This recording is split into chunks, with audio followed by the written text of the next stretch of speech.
Non, comment vous faites comme si vous ne maîtrisez pas la chanson? Ok, j'ai l'honneur de venir très respectueusement, aidez-moi, solliciter de votre très haute bienveillance la faveur de commander 100 000 francs. Ça nous a tués. Ça nous a tués comment? On nous a dit, mon fils, ma fille, va à l'école, étudie très bien, et quand tu finis, il y a un bon boulot qui t'attend.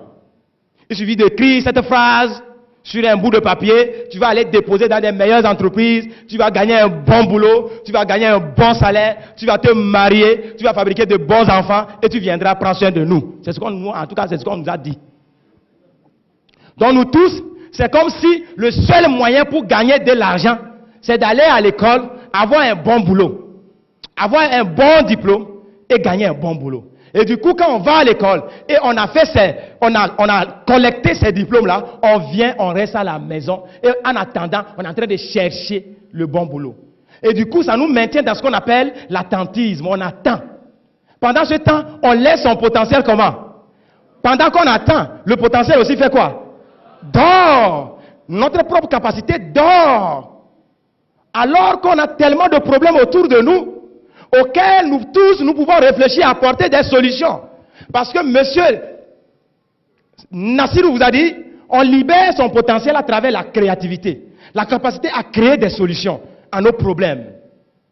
Mais à partir du moment où on ne nous a pas inculqué que il faut créer des solutions, eh bien nous croyons qu'il y a des gens qui sont créés de façon spécifique, qui ont la capacité à créer des solutions, et nous on va déposer, j'ai l'honneur là-bas, et trouver le boulot. Du coup, des millions de personnes ont fini leurs études et ils sont à la maison en train de chercher ce boulot.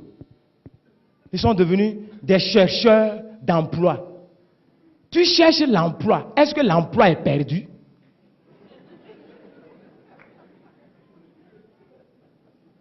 Au lieu qu'on forme, excusez-moi, au lieu qu'on forme des créateurs d'emplois, les créateurs de solutions, les créateurs de travail, on forme des chercheurs d'emploi.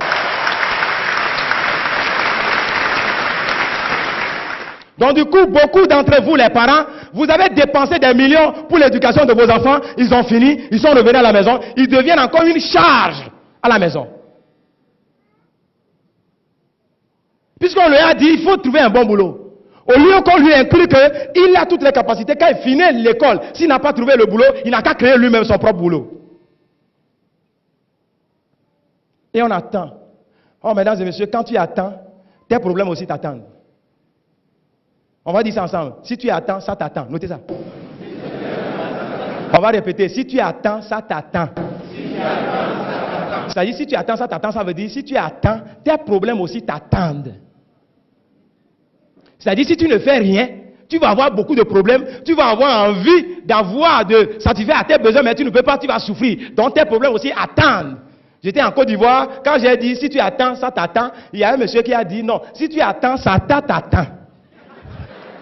Satan représente quoi? La souffrance. Si tu attends, Satan t'attend au carrefour. Les problèmes t'attendent. À 30 ans, tu vas avoir le stress et tu vas mourir de diabète, de tension.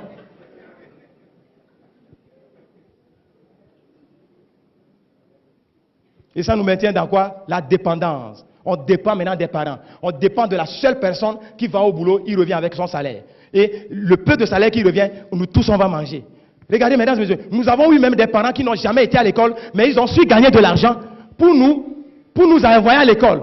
La plus forte raison, vous et moi qui avions été à l'école, qui connaissent maintenant comment s'exprimer en français, comme on doit gagner l'argent.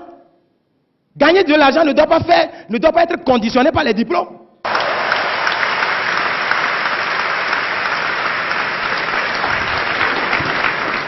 Et de la dépendance, on reste au niveau de la consommation. On consomme seulement, on ne produit pas. Et quand on ne produit pas, on ne crée pas des solutions, on se maintient dans la pauvreté, mesdames et messieurs. Et puisque il y a deux C dans la vie, il y a les créateurs et puis il y a les consommateurs. Les créateurs, les Chinois, ils créent des solutions et ils nous envoient les solutions. Les consommateurs achètent quoi? Les solutions. Les consommateurs ne font que sortir leur argent. Leur argent, et les plus riches, c'est ceux qui vendent leurs solutions, c'est-à-dire qui font preuve de créativité, qui sont en train de libérer leur potentiel. Libère ton potentiel. Dis à ton frère, libère ton potentiel. Libère ton potentiel. Sois créative. Sois créatif. Sois une solution pour les autres. Alors, vous allez dire vous-même, je libère le plein de mon potentiel.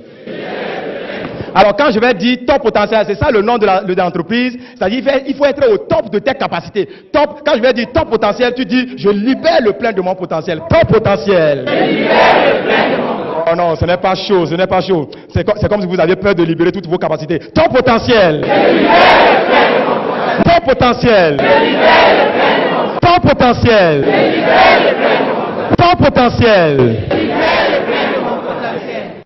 Mais vous savez, cette mentalité est propre à l'Afrique francophone. C'est vrai, nous disons depuis là que l'Afrique est en retard, mais je vous dis, au moins l'Afrique anglophone est en avance sur nous. Qui est d'accord? Au moins. Quand vous prenez Afrique du Sud, quand vous prenez Kenya, quand vous prenez Ghana, quand vous prenez Nigeria, c'est vrai, on est tous en Afrique, mais au moins, pour eux, est mieux. Tout simplement parce qu'ils font preuve de créativité. Ils sont plus entreprenants. On ne les maintient pas dans la mentalité de bureaucratie. Entre-temps, je suis allé au Nigeria pour voir un peu comment la mentalité se passe là-bas. Parce que moi aussi, je suis africain francophone, 100%. Mais ma mentalité a changé très tôt. C'est ça qui a fait la différence. Alors quand je suis allé au Nigeria surtout, mesdames, j'étais choqué. J'étais même aigri au début. Je vois l'étudiant, suivez attentivement, l'étudiant nigérian vient en classe en voiture 4x4 new, pas acheté au port. Hey, le premier jour quand j'ai vu, il dit, hey, parfois moi je pose la question, are you a student? Il dit, pourquoi tu poses cette question? What is your secret? Quand tu lui poses la question, quel est ton secret? Il va te dire, hey, one leg in school, another leg in business.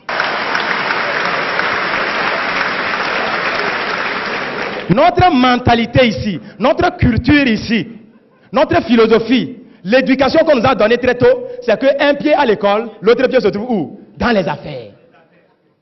Et c'est ce qui me permet, moi étudiant, ce n'est pas papa qui m'a acheté la voiture, moi étudiant, je peux m'acheter ma propre voiture, neuve.